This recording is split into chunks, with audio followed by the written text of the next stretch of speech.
Olá, pessoal. Seguindo então o nosso estudo da função do primeiro grau da função afim, a gente vai falar agora do zero da função. Então, o zero da função é calcular o valor do x para o qual eu tenho o f de x igual a zero, tá bom? Então, f de x é igual a x mais b. Eu tenho que determinar o valor dessa incógnita x para o qual o f de x é zero. Nesse caso, eu vou pegar o ax mais b, que está igualado a f de x, e vou igualar a zero. Então, está mostrando aqui o ax mais b igual a zero. Nesse ponto que eu faço isso, eu deixo de ter uma função, porque função é quando está igualado a f de x, e passo a ter uma equação, porque está igualado a zero. E aí eu passo a ter uma equação do primeiro grau, que é uma igualdade, né? Então, eu tenho uma equação do primeiro grau.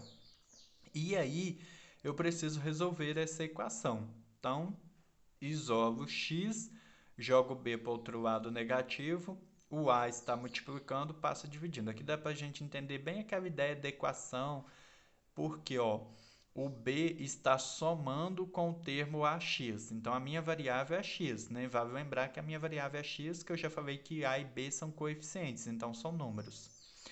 Então, o b está somando, passou para o outro lado negativo, diminuindo do zero, como se ficasse 0 menos b. 0 menos b menos b. Então, está aqui menos b e o zero sumiu. O a estava multiplicando, passou dividindo. Então, está aqui o a dividindo x igual a menos b sobre a. Então, x igual a menos b sobre a é a raiz da função, tá? Quando a gente fala zero da função, quando a gente fala raiz da função, a gente está se referindo tudo na mesma coisa, tá, galera? É igualar a zero e resolver uma equação, tá? Isso aqui vai lembrar dessa ideia também para a função do segundo grau. Quando a gente for estudar a função quadrática do segundo grau, a gente vai ver isso aqui também. E aí, seguindo o nosso estudo, a gente vai ver a ideia do gráfico da função.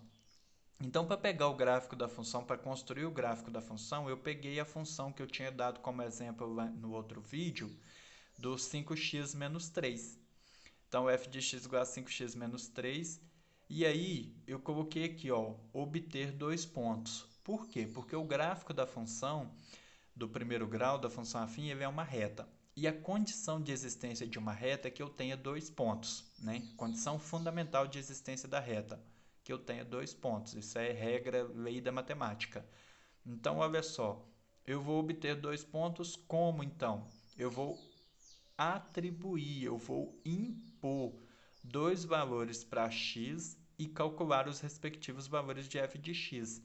Então, eu impus aqui o x igual a 1 e o x igual a 2. E resolvendo na função, que é multiplicar por 5 e subtrair 3, resolvi aqui, eu obtive os valores f de 1 igual a 2 e f de 2 igual a 7. E aí eu tenho os dois pontos aqui, 1 e 2, 2 e 7. Marquei esses pontos no plano cartesiano. Eixo x, eixo y, 1 e 2 são os valores que eu atribuí para x e calculei os valores de f de x, 2 e 7, que são imagem desses elementos.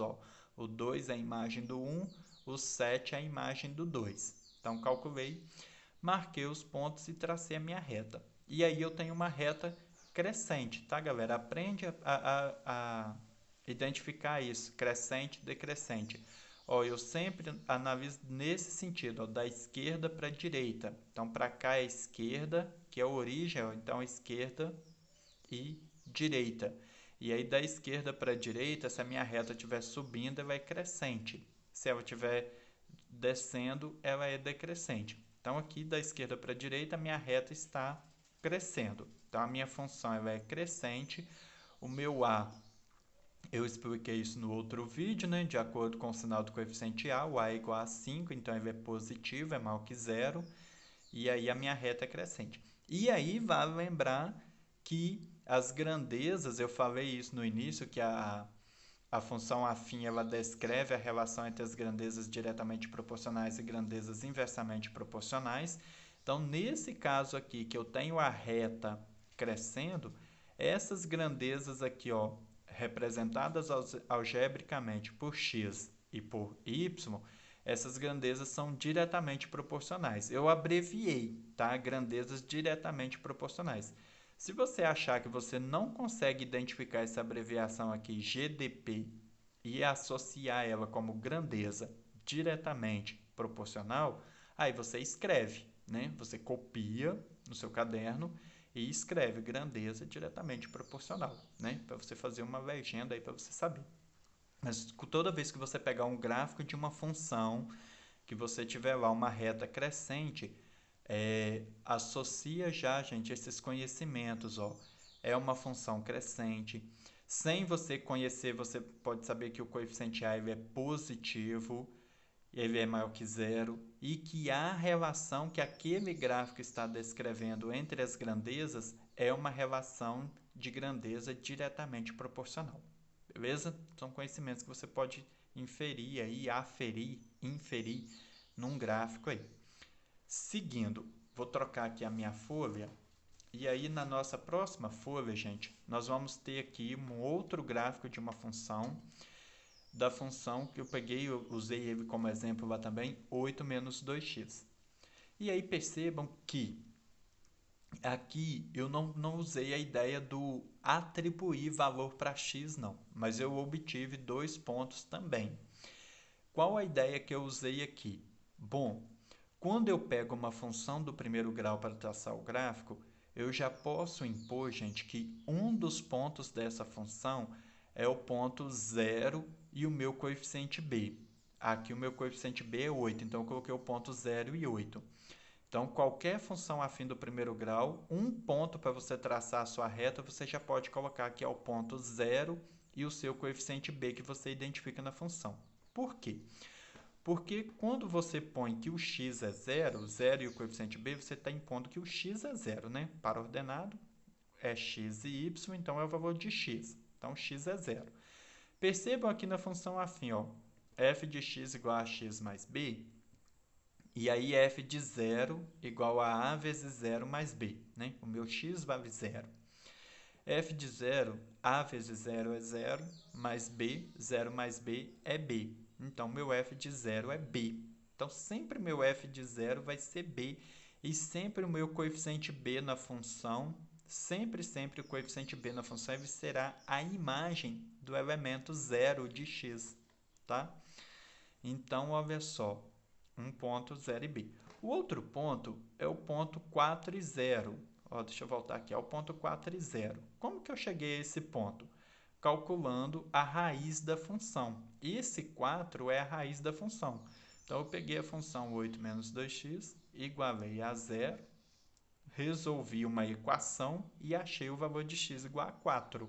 Então, eu obtive esse ponto aqui, 4, e impus que o g de x, que é a mesma coisa que o y, que é a mesma coisa que o f de x, é 0, tá bom? E aí, eu obtive os pontos aqui, 4 e 0. Pegando a minha função, pegando esses dois pontos e marcando na função. Como que eu vou marcar os pontos, então, 0 e 8 e 4 e 0 na função? Olha só, o ponto 0 e 8, eu até coloquei aqui, ó, x e y, 0 e 8. O 8 é o y e o x é 0. Então, esse ponto ele fica exatamente em cima do eixo y.